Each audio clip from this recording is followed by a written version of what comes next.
right. Well, welcome to the Stump, where I cover various forestry issues, career, personal development, and really anything else on my mind. I'm your host, Matt Comiskey, and today Rod Fleck is joining us on the Stump. Rod is the city attorney and city planner for the city of Forks, and in my regular daytime job, I do a lot of work with Rod on timber issues. So, welcome, Rod. Glad you could join us. Hey Matt, thanks for having me. I appreciate the opportunity. I think I'm one episode behind now. I think the most recent one I have not listened to. It's Yeah, I'm kind of loaded, but I getting haven't listened to it. I'm kind of getting back into the swing of this and getting some more back up here. But yeah, I have a list of people, and actually is kind of in the order of the folks I'd really like to get on and talk to on here. And you're in the top of that list, but I also know that it's not like you have lots of free time. um and teaching, all that kind of fun stuff, plus your regular job. So but I thought maybe we just start, maybe you could tell us a little bit about yourself, how you got involved in, how does a city attorney planner get into forest policy issues and that kind of stuff. Okay, so well, I've been with the city of Forks for 30 years, and so tonight I'm talking as Rod, not as the city attorney or planner, but I've been in that role for 30 years as of about a week and a half ago, 2 weeks ago. And before that, in forestry, I guess I could say I kind of grew up with forestry. My granddad was a forest ranger. He was the timber manager on the Lua Whitman down in Baker City. Retired from that position. And I mean, we'd go spend a few weeks every summer with Grandma and Gramps, and there's times when he was called out to fires as a kid. There were times when he was bringing home little jars with beetles in them, and we would go driving around, and he'd be explaining how this beetle killed that tree, and this tree over here that's dying is dying for another reason, and so kind of just grew up with that, and in that. I will say, much to probably his disappointment, definitely my uncle's, who was one of the big supporters for the Pacific Northwest Trail Association and the PNT. I did not get the outdoor gene. I got the museum and mausoleum gene. And so I kind of went other ways. I will, full disclosure, I had at one point an FFA jacket for forestry from Kamaikan High School, took the forestry course there, and I was going to take the second one, but it conflicted with another class I needed supposedly for college. I ended up going in the Air Force instead, so maybe the second forestry class would have been more enjoyable. And did a stint in the Air Force and ended up at the University of Washington. And it was there at the University of Washington I got involved with the Democratic Party. And one of the issues that was going on in the very late 80s, early 90s was the issue of the rural parts of King County, their schools. We were getting a lot of discussion about schools having roofs needing repair. There was I remember a story that we testified with the legislature way back then about, a classroom where the roof ceiling tiles fell in because of a leak, and the school didn't have the money to make the repairs. And so we were like, okay, well, why is this going on, right? What's the driver? And in that Eastern King County School District, one of the drivers was very much a dependency upon timber dollars that were used to help offset costs for capital improvements. And that was kind of my first introduction. And it was like, well, why? What has changed? So we're around 1989, 1990. What has changed to where that's no longer a revenue source, going on in these areas? And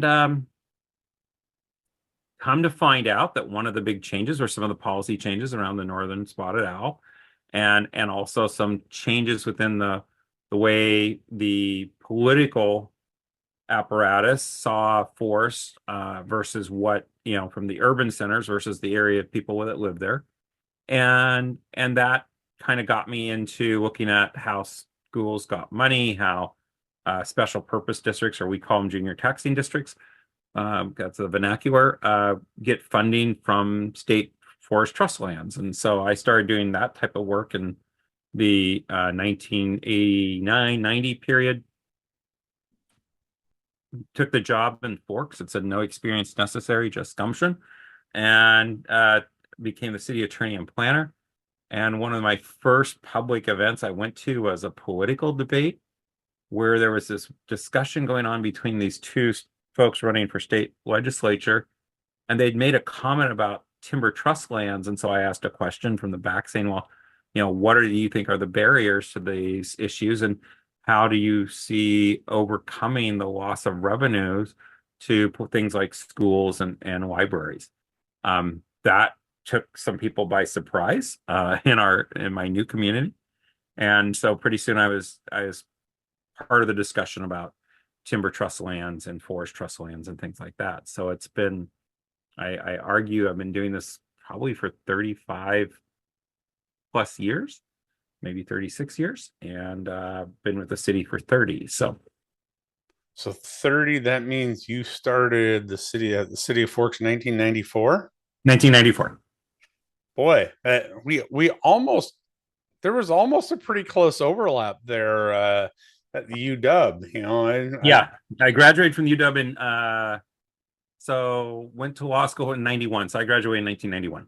Okay, yep, that's the time that I came out of the UW and landed somehow. The city kid ended up working for Weyerhaeuser in Chehalis. So, um, and the rest is history, so to speak. Right. So, I for those who don't know about Forks or maybe think that the only thing in Forks are vampires, Right. Or werewolves. Yeah.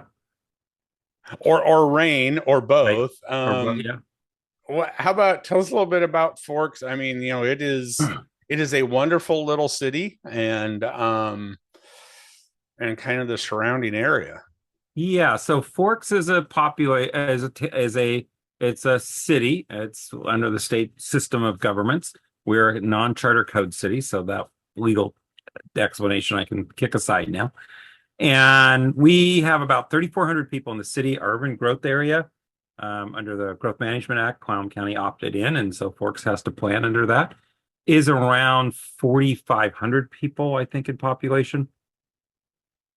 And then we act as kind of a business and service hub for what we refer to as the West End, which is Western Clallam and Jefferson counties. And that population is around non-tourist period. I'm around 10,000 people. And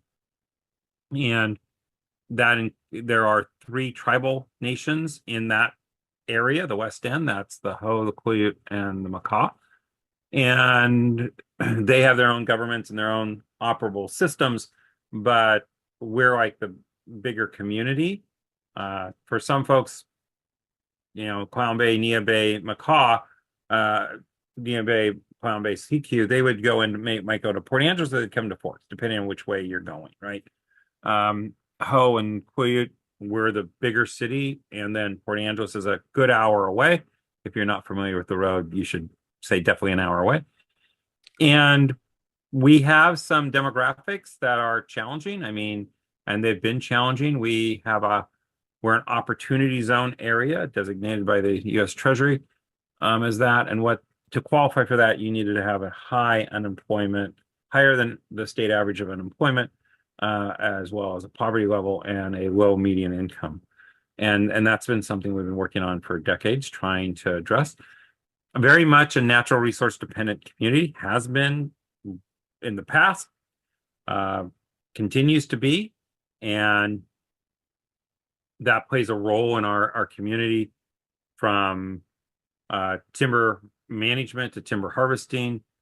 We used to have mills in town and out of town, and those closed in 2014-ish period. And we've been working to try to recreate some of those basic economic infrastructure needs. We have a high tourism sector that's obviously involved. The Twilight Saga really kicked that off. And we can have, during tourism season, during the course of a year, anywhere from 50 to 80,000 visitors coming into the Forks Chamber of Commerce.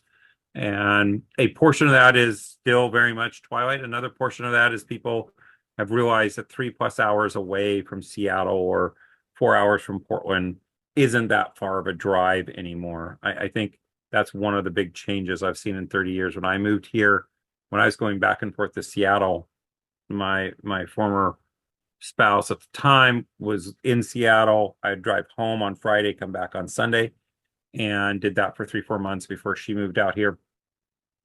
And that was just like, why would you do that? I mean, that's just unheard of. And now people driving that distance for a weekend doesn't seem that unusual anymore. Or for a day, sometimes Right. crazy. Yeah. Some of us Yeah. crazy people do that So, for a day. yeah. For a meeting, right? Yeah. Yeah, for a 2 hour meeting. But Yeah. Which I do not ever start at 9, by the way, because of that. yeah, no. And so I mean, so obviously forestry, timber's been a big part of the local community. I think in many ways Forks was perhaps maybe kind of part of ground zero for, the northern spotted owl, the Northwest Forest Plan. I know for me, just in, the the 10 years, or almost 11 years, I guess now that I've been regularly going to Forks, it I definitely saw a decrease in, I guess I'd say, the economic activity, stuff closing, that kind of stuff. I feel like now when I come back that there's more things. You got a new nice looking coffee stand. You got Peninsula College Satellite Center there. Still don't have, the old Forks Cafe back, but you got the Rainforest Art Center there. So it seems like a community, but at the same time, when I come there during the winter, it does seem Pretty much quiet. quieter. I think that's valid. I mean, I think when I came here, our tourism season was really, I'm going to say, kind of Memorial Day to Labor Day. And then a few years later, former spouse and I, we owned a bookstore in town for 7 years with a coffee shop. My oldest was born on the peninsula, but grew up in that bookstore. And the November, December, January period was very, local driven, and into February. You'd get a little blimp that would pick up around spring break because it was a place you could get to, again, the college students or whatnot wanting to get away, or someone like, hey, let's go out backpacking and all. Um, and now I'd say that tourism season is kind of late October-ish as the end, and the start period really, the middle of April, and it grows significantly. Um, it's got it's an amazing place to come visit. If you are the outdoor person, this is the place to, you can go up and see a true rainforest, the only rainforest on the continental United States we happen to be a part of, and enjoy that experience up at the Hoh Visitor Center, the Hoh Olympic National Park, the Hoh Ranger District, or you can go down to the beach, or you can do both, right, in the course of a day. Preferably, you might want to be in that shoulder season because the high season period, there's quite a long wait now at the upper Hoh at the ranger station. But it's a place where you can see, the mountains, the trees, the rivers down to the sea, and do it in a place where, it's pretty the population is very limited here. The area of the West End is portions of eastern states, right? I mean, and it's I argue that sometimes elk outnumber humans here, probably on a 10-to-1 level, and there's even the museum and mausoleum guy is amazed when you drive by and you see an elk herd standing out, or you come around Lake Crescent and you just see that with a sunrise or a sunset. We live in a very gorgeous place. It's a place where people are connected to the land. The indigenous communities have millennia of that connectivity. The people who have lived here, who have stayed here, that the rain doesn't drive off, develop a sense of uh, association with that landscape as well. Well, and we'll let the secret out. It doesn't rain all the time in Forks. Yeah. I it was beautiful when I was there yesterday. Right. I mean, I jokingly say our rainy season starts usually around Halloweenish and ends around 2 o'clock on the 4th of July. And if ends earlier than that, we're happy. But I've been in 4th of July parades or helping to oversee some of those where the rain is coming down so hard it's bouncing up into the floats. So, I mean, when we do get rain, we measure rain in inches, and we get about 105 to 120 inches of rain a year, but we've had numbers much higher than that as well. So it is a place when it's raining here, it's raining. Oh yeah, trust me. I'm not going to say like it never rains or it just drizzles a little bit, because I have been caught in a few of those. But Yeah. um, so obviously, forestry's played a big role in Forks in the past. You've got the visitor center there with the, kind of a little bit of a sort of kind of a small museum related to timber. I know you Yeah. guys do the logging tours, Yeah. and but at the same time, and then you've got, of course, Department of Natural Resources region Yep. offices there, Regional. the Forest Service. We'll leave that conversation for another day. In theory, the Ranger district office is there, but that's only a theory, we'll say. But at the same time, you've lost mills, Yep. you've lost, corporate offices, that had work offices there, that kind of stuff. Yeah. And so to me, it seems like forestry still plays a huge role in Fork's local economy, but at the same time, I guess besides obviously the spotted owl, that kind of stuff, I mean, what has been kind of driving that, I guess, reduction in kind of the footprint, and how has it kind of impacted the local community? Well, I mean, we started seeing some significant policy changes about the way forests were going to be managed from the Northwest Forest Plan, dealing with the listing of the northern spotted owl, and that shifted the landscape from the federal level. We have the national park, we have the Forest Service lands. That's a portion of Clallam and Jefferson County, a significant portion. And then the state found itself having to deal with that same issue and would eventually adopt a habitat conservation plan under the Endangered Species Act that would allow them to operate a certain way, a multi-species habitat conservation plan. And then you have the private sector, and they entered into the Forest and Fish Agreement and an HCP associated with that. That's shorthand, I think, is the easiest way to describe that. And so we have those different land managers and ownerships, right? And then you have small forest landowners, which are a part and parcel of the community. But we really saw, the private, the state, and the federal landowners, which is the big majority of the land ownership here in the West End. And then as those policy shifts and focus were on making sure forest management was occurring in a way that did not adversely impact ecological obligations that land managers had under the ESA.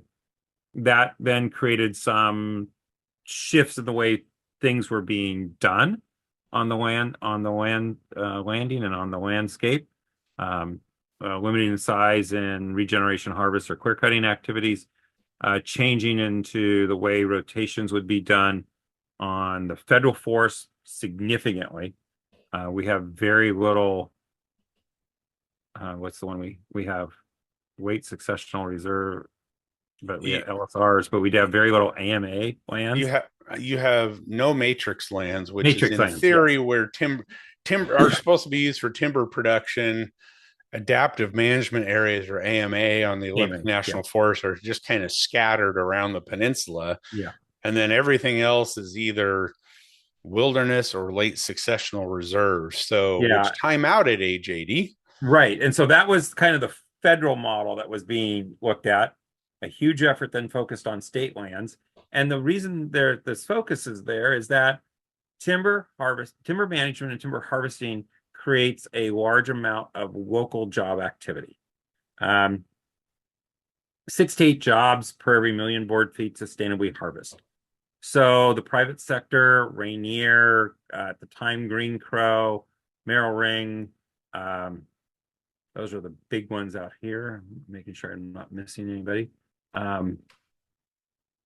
They were harvesting around 100 million to 150 million board feet pretty consistently from the day I arrived until recently. I think they're down on the 100 million end now versus the 150, but that kind of ebbs and flows, right? And the federal forest, I think at one time was around 200 million board feet a year on the Olympic Peninsula, down to maybe 25, 30 million board feet. I'm gonna 17 to 20. You know, Okay. 25 in a really, really good year. That's happened, I think, once or twice in the last 11 years since I've been here, tracking it. Okay, so a fraction of that. And then with the state, the Olympic region, I think their target is, I'm going to say around 100 million board feet. I see a whole set of numbers that keep bouncing back and forth in my mind. So all those then result in jobs, right? And those jobs are at the local level. That's not the indirects; those are the direct created jobs. And those jobs paid a pretty high premium.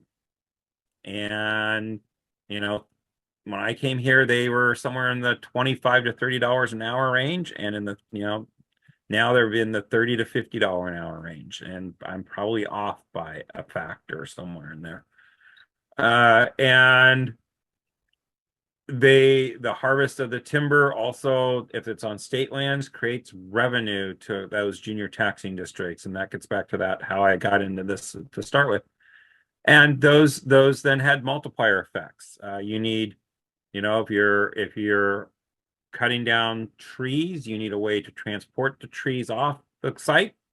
Then that requires trucking companies, and the trucking companies then need to have people who repair trucks, and the repair people need to have parts and stores that can order parts. And then you've got to figure out how you're, feeding people who are working, and how they're, where are they living, and all those things work around that industry that has a higher indirect job creation than maybe the service sector, tourism sector, but it also has its own support system, right? And then government is kind of like the other third service sector, with government being a significant portion of that here in our community. And so we have seen those policy shifts occur, and the HCP was sold as this great means of providing certainty to the environmental caucus about what lands would be set aside to meet ecological obligations and be multi-species oriented. So once we do this, that's what is going to be set aside, and the rest would be able to be harvested and managed for harvest and timber production. Doesn't mean it's all going to be harvest. The state has a sustainable yield process where the harvest level is supposed to be based on a 10-year decadal average, and then it also is supposed to be a relatively non-declining even flow. All those are air quotes, okay? That's the theory. And the state didn't get everything done with the HCP, so different land commissioners would use the idea of species protection or species concern as a way to temporarily hold lands off base in the calculation for harvesting and things like that. Forks has been very active before I got here. And I'd say timber litigation issues with the school district being the lead. And then when I showed up, the school district and the city partnered, and we continue that partnership to today. And it's an element of our economic engine, and It is a significant component, and you need, in an economy, you need all parts of the engine, right? You can't just say, oh, we're going to shut down the pistons and the car's still going to go. I mean, I'm not a big mechanic, but my mechanic would say, Rod, it doesn't work that way, and I think local rural communities have a direct connection to their land base, and that is a common theme across all the rural communities I've visited in my 30 years, from up in northeastern Washington down to Dayton and southeastern Washington, Wahkiakum, and up in Bellingham. So I mean, when you start going out in those areas and talking to small rural communities, Concrete and Mapleview, I think is the name of it, up in Whatcom County. Those there's a connection. The land is one of the sources of um, economic conversion of a natural resource into a product. Yeah, so I mean, so obviously, the economics are critical, and I know things like, losing the mill at in the industrial park Yeah. there was, kind of hit, but at the same time, continuing that management on state trust lands is critical. The local school district's one of the largest recipients. Right. So that helps, and like so many small towns, the high school stadium's kind of the focal point oftentimes of community events. And Yep. I was fortunate to tour the new football stadium Mhm. there, and I think that was kind of really a centerpiece of what a school district can do with timber revenue from DNR managed state trust lands. And but I mean, it's not just stadiums, but how has that really kind of helped or maybe changed Forks in the local community? And Well, I mean, our community has a pretty good track record of passing bonds and levies for those essential elements of a community. The hospital, the school, uh, the library, we have a park and rec district, and those agencies, if they have a bond or a levy in place, then receive, and if timber harvests by the DNR, timber sales occur and lands managed by the DNR within that jurisdiction's boundaries, they get a portion of that sale in the same level as if it was a property tax. And that's how those lands were defaulted on by timber companies in the 1920s and 30s in response to a series of policy changes in the law where these companies were being told you will reforest those lands you harvested. And the company said, we're not going to put that money into it. We're just walk away. The lands were defaulted on for tax purposes. Counties ended up with them. Counties in the Great Depression realized they didn't necessarily have the resource. Reached out to the state forest board, who is doing with the federal forest trust lands that were part of our enabling act when we became a state, and then part of our statehood management process, result of statehood, and the management came out of that.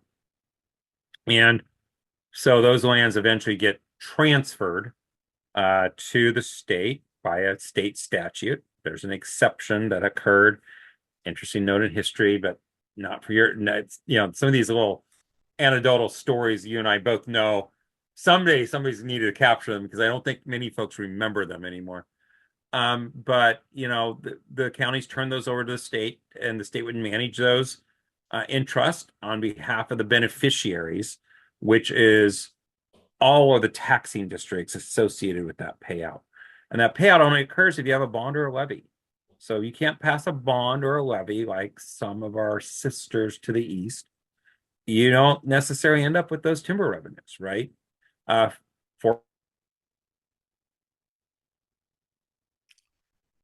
uh-oh, the electrons coming from Forks got to us. They You locked up. froze.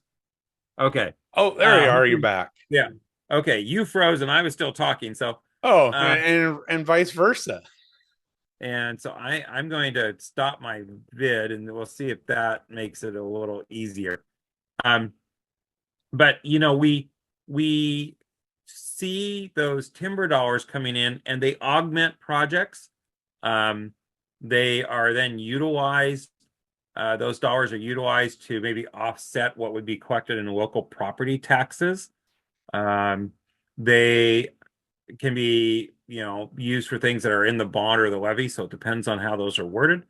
But in Forks, they were able to use those dollars to improve the stadium and replace the stadium from the 1960s with a brand new stadium that will probably last another 60 to 70 years. And they've built a new high school. They made improvements to the elementary school. They are looking at building a new middle school, and the timber dollars are going to be a big part of that effort when they go out to the public and say, "Here's how much we are going to ask you to pay, and here's how much we expect to get from those trust lands that are managed here in our area." Um, and that same with the hospital district. They use theirs for more special projects that might come along, infrastructure projects, things like that. But it's still an important element there that if they didn't have, they would either have to find another revenue source for. And, we don't have the increased growth, unbridled, unchecked, I'd say regulated growth that has occurred in our urban centers. And that allows the taxing of property to capture more money. We don't have that as an option.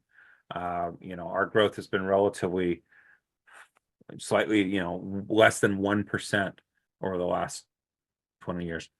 Wow. And so our property taxes may go up, but we still have, our median incomes are pretty low compared to the county, and the county's is lower than the state's median income. And so there are people who do well in our community, and there's a lot of people who don't do well. And so that plays a factor in how we fund some of these key things. And we have a library that I'm going to say pre-COVID had a per capita usage rate that was one of the highest in the state. We have a school district that does amazing things there, and is able to augment that with some other programs that they created, and online virtual high school, Insight Schools works with Quillayute Valley School District, but timber still plays a role in getting buildings built, buildings repaired, and a pretty remarkable hospital district as well that's able to do quite a lot of things in a rural community of this size and nature. The rural hospitals are becoming rarer and rarer, and we're very fortunate to have the ones we do.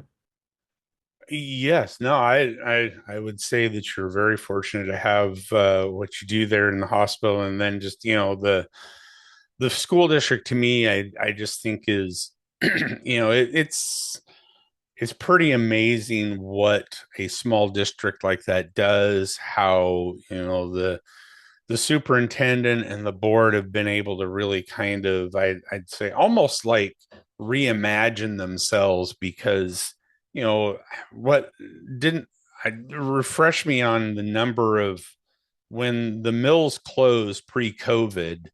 I mean, you saw a pretty large loss of Yeah. students. And then that, of course, means the money that comes from the state for the number of students you have, that means less Drops. money. Right. Doesn't necessarily mean less costs, but it Right. means less money. Exactly. And I mean, so when um Interfor closed their Forks operations, 6 months prior, sat in a corporate quarterly report. Right. Someone said, "Hey, the Forks Mills are going to be mentioned in the, report to shareholders." And so I dialed in something I'm not sure a lot of city attorneys would necessarily put on their job calendar, and listened. And the CEO was going on about the different mills, and what Forks he pointed out was a mill that they were hoping to do some upgrades with, and that it for its configuration was one of their highest productivity mills in spite of its age. And And, I'm like, well, that's a pretty cool thing to hear. And then there's, when they close 6 months, a year later, um, one of the issues they closed was a uncertainty on supply, and they had gone and made efforts to try to get the financing to make these pretty significant mill improvements. And there was a lot of uncertainty at that time about where we were going with Marble Murrelet, where the state had not adopted that required component of the HCP. There was some issues on the sustainable harvest calculation and arrearage matters that had not been harvested, timber that should have been sold that wasn't sold, per that decadal calculation, and a lot of uncertainty. And the banking clans said, well, we're not sure we should be lending for this project because we don't know what's going to happen. And I had some people argue with me that that wasn't the case, that that's not why they closed. And I'm like, well, that's what the CFO told me, I mean, and that's what's in the newspaper. So we're going to go with what's in the newspaper from the company and what they told me on the phone. If you've got another source, I'd love to know who it is. I can tell you who my sources are. And so that uncertainty just permeated. And then we also lost the Allen family mill, and that closure was for kind of different reasons altogether. But we lost about 140 direct jobs, 20 of which were contract trucking jobs with those two mills, one or two of those mills. And we were able, my assistant, we knew who worked where for the most part, how big a family they had, where they were in school. And then you just started to see this over the course of the next 2 years. The family would move, or dad would move, predominantly dad, or mom would move and take a job elsewhere. And then the family would go with that working parent. And there was, an impact there for sure. And we lost 85 to 90% of our manufacturing segment here in the West End. I mean, that was significant, right?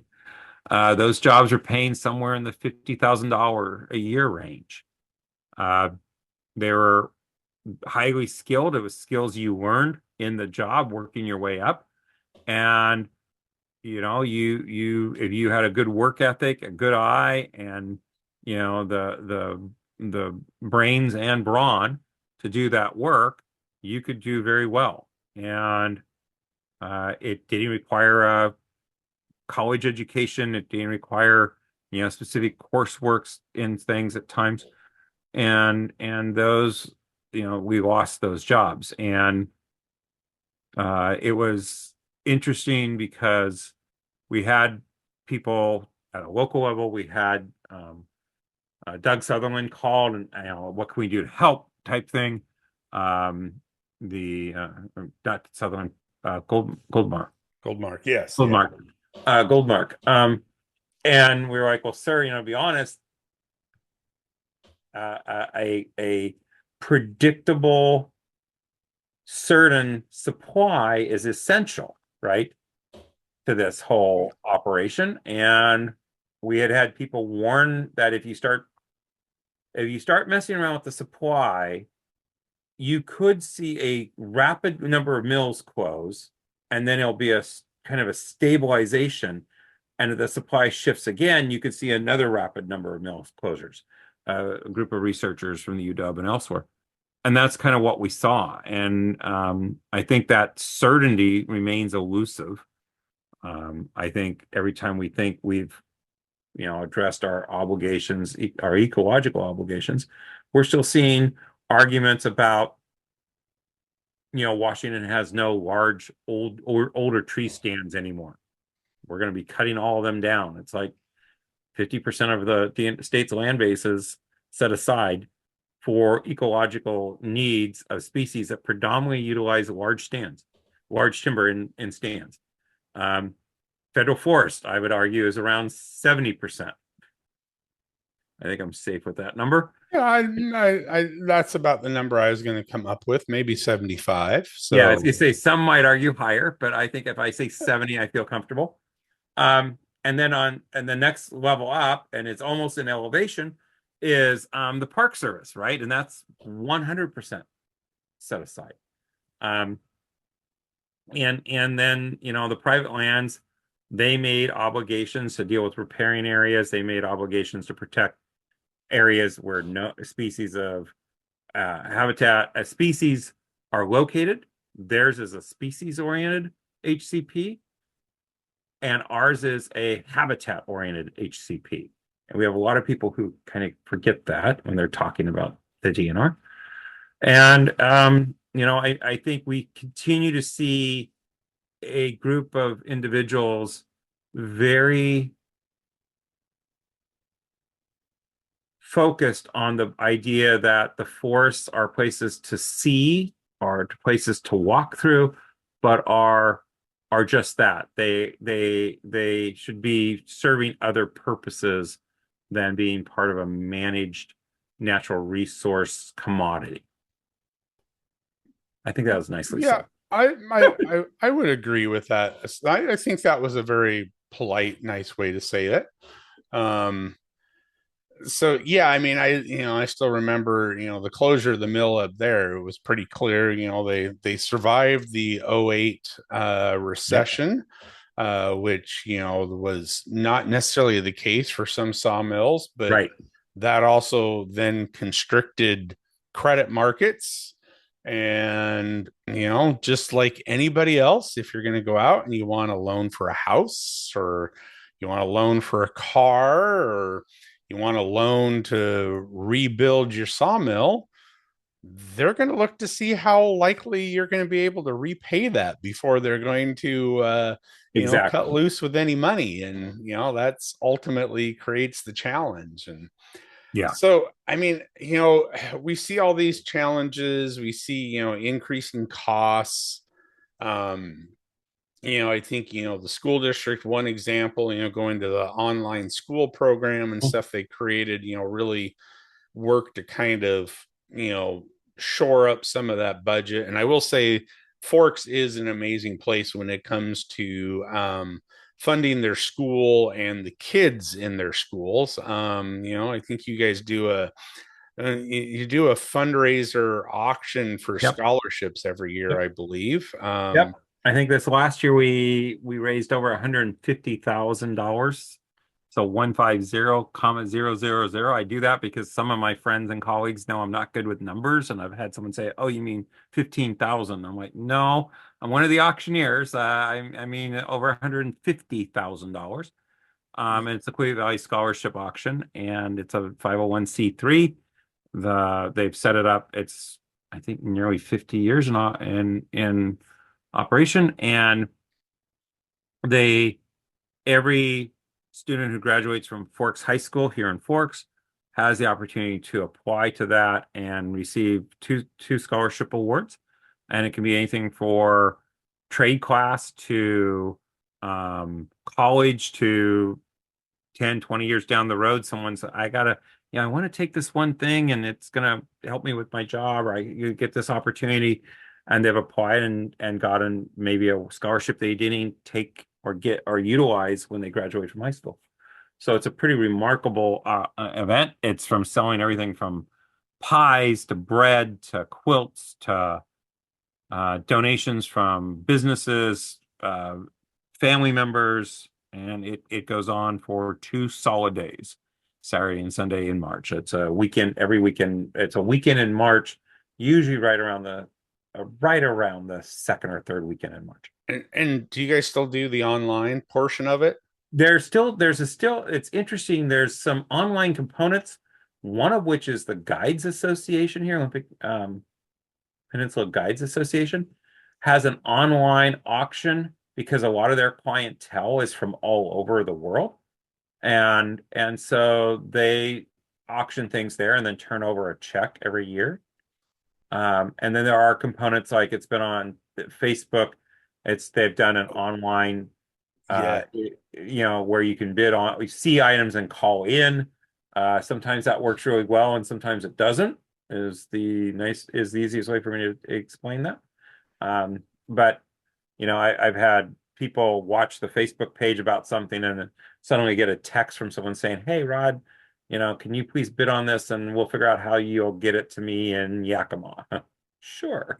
Yeah, no, I actually remember I don't know how what you'd say, clicking on and sitting and watching on Facebook Live one of the auctions a year or two ago, and you know, I was impressed, but at the same time, I think folks that aren't familiar with the area have to remember that for that to be successful, you still have to have businesses that either Right. were or still are economically successful in order to be able to uh, have people with the discretionary income to either donate or to bid on and buy stuff. Yeah. And I will say some of that stuff is pretty impressive. There was the one year I watched it, there were a couple of things I had my eye on, but boy, they got too rich for my blood really fast. So but it is pretty cool. But I guess what do you see, and we can kind of maybe wrap this all up into one question. Um, some of the challenges for rural communities, and then opportunities that you see out there, and particularly I'm thinking Forks in the West End related to timber and forestry issues. But it seems like a lot of the challenges are they're shared issues with lots of smaller, more rural communities. Um, and then I guess kind of what is Forks primed to do? I think opportunities, we still have a lot of opportunities in timber management. We continue to see the private sector, harvesting trees. We for timber commodity to build houses, which is very much a need everywhere. Would rather see those built out of wood than steel, in my opinion. And we also have the opportunity to find secondary forest products that are available in the forested areas that could be also converted for everything from um, pharmaceuticals to decoratives, right? There's a whole industry for the floral industry that's associated with the type of plant that comes out, salal, that comes out of our forests here. We manage forests for a whole host of purposes. We have, we still have, salmon and things like that show up in our creeks and streams and rivers.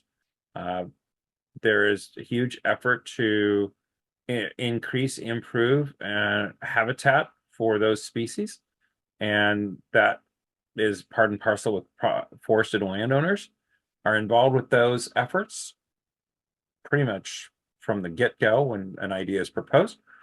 And we also have a high recreational effort where people are trying to get out into the woods and hike or hunt or fish.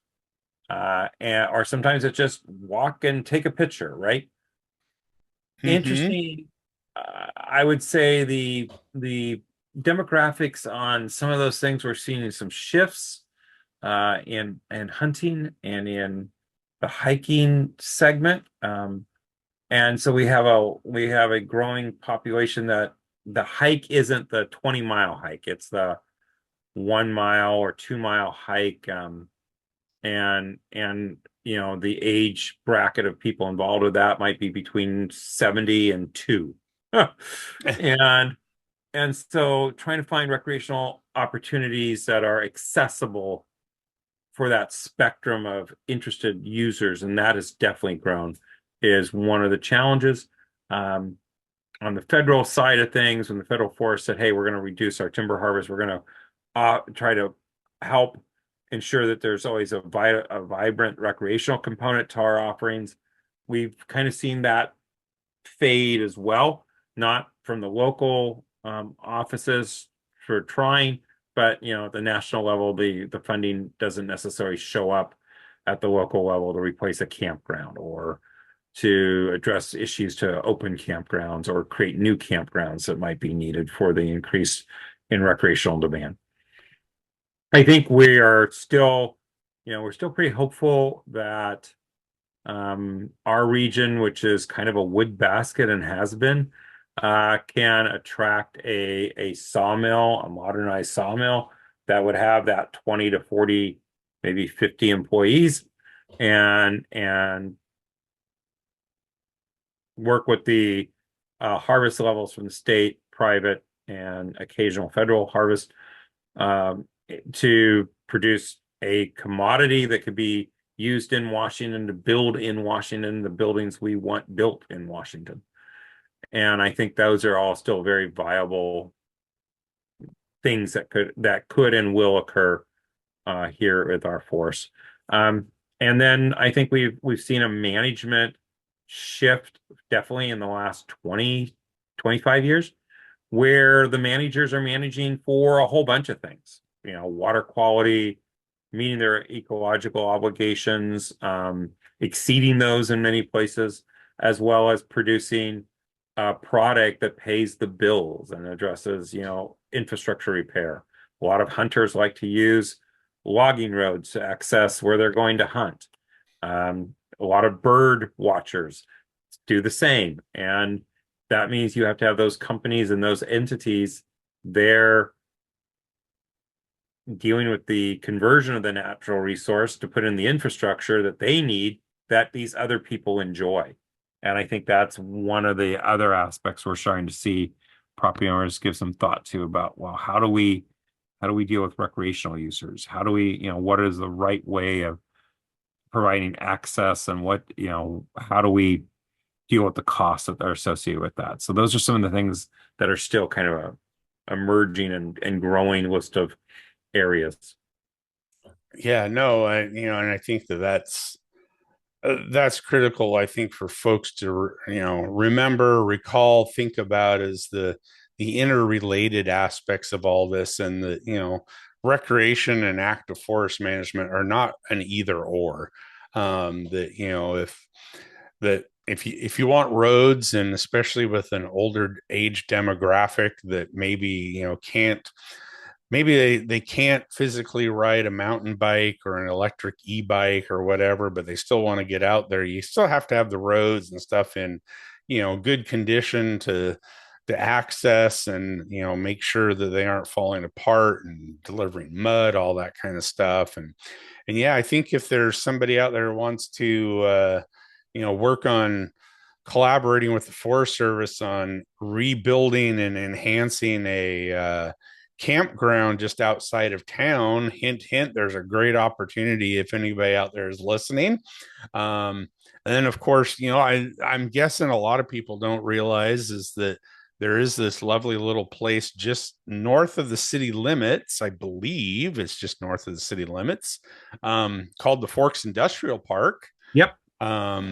So there is land and power and that kind of stuff out Yeah. there if somebody's interested. And it's a city owned facility, built originally. The infrastructure was put in the 90s. We are part of a multi-county approach to looking at ways to bolster and improve that as part of a federal recompete grant, and then also this other project that's going underway with the Clallam County EDC with the Natural Resource Innovative Center.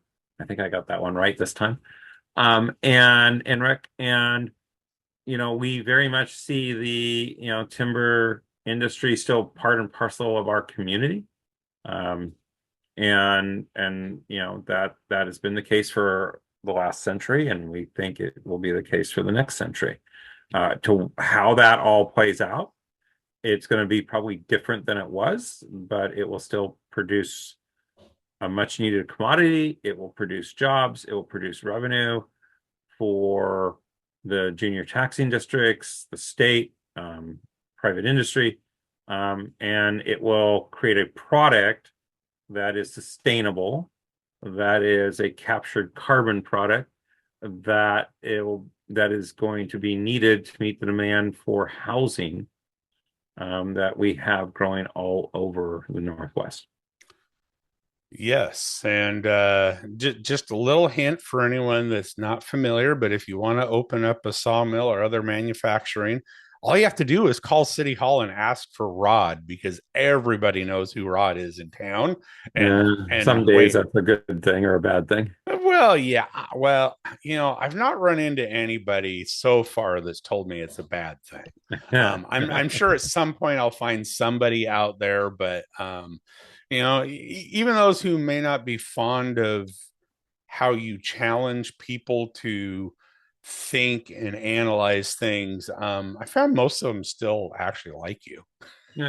Some days. Some, well, I put myself in that category. There There's you go. some days people just don't like me. So, Right. or maybe more days than some, but well, hey, this has been fun. Yeah, man, I really appreciate it. And probably maybe sometime down the line we might have to do like a history show and kind of talk about the history of, I mean, just like you were talking about, capturing that history of DNR and that, because there are not a lot of people out there that know much of any of that, or even, gee, the time machine of how did Grays Harbor keep their county trust lands. Right. Yeah, I You know, think it'd be an interesting conversation because, as you know, we have done that a couple times. I say we, you and I. And I think we're probably down to less than 20 people that mm-hmm. really know that. And I think I'm being generous. I mean, we might be down to less than 10 that know some of those things, some of those events that occurred, and what were the drivers and what were the bills and what was the argument in the legislature when. Um, they're still out there, but yeah, I think we've run into that at the agency level where we're suddenly dealing with folks who don't that history is like old stuff, so they don't, and it causes problems and makes things hard and confusing. But there are very specific reasons why the State Department of Natural Resources manages lands in trust on behalf of the counties and their junior taxing districts. Yeah, I think not only are there more shows, but uh my former colleague Ann Forrest Burns a couple times has prodded me to think about writing a book. I'm not Yeah, sure if I'm really qualified to write a book, but I might be qualified to capture the stories from lots of people who are qualified along those lines. But well, hey, this has been fun. Anything else you want yeah. to add or cover that we haven't yet? Well, I would just say that, for those who aren't familiar with the rural communities and they don't understand the collaboration that many rural communities have with agricultural industry sector or the forestry sector, we we know that connection fairly well. Feel free to call, reach out, and ask. Um, I think folks would be taken aback if we had just assumed everybody who lived in Seattle had some, you know, relationship with the Seattle Mariners, right? And therefore that's why there's this big stadium there because they obviously are in league with the Seattle Mariners. Um, that's the type of argument we hear a lot with rural communities and talking about timber and timber management and timber harvest. That somehow we have this weird connection with the industry. It's a industry has its role, communities have its role. There is the two work in together. That's our part of our job base. Uh, and for us to talk about the impacts of policy on industry is no different than Seattle or some big metropolitan area talking about the impacts of a policy change would be to their central business core or their port or their traffic system. So I would say explore your rural communities, not only for the beauty, but also the complexity about what makes that rural community function and make sure that the infrastructure that you're enjoying as a visitor is there the next time you come to visit. Yes, exactly. Make sure that you do more than just show up and fill up your fuel tank. Leave your groceries at home and come buy groceries at the local store. Come participate. Go buy a pie. I, Yes. And I if think nothing else, in come, yeah, you come in March, do come watch the auction. You're not going to get a bargain, but you will watch some what I call, community at its best. And it's a great event. So highly recommend that as well. Yes. Well, thank you, Rod. Thanks Okay, for friend. joining me, and we'll look forward to another chat in the future. And yeah, we'll just call it good there. All right, take care. Good night. All right. Thank you. Bye. Bye-bye.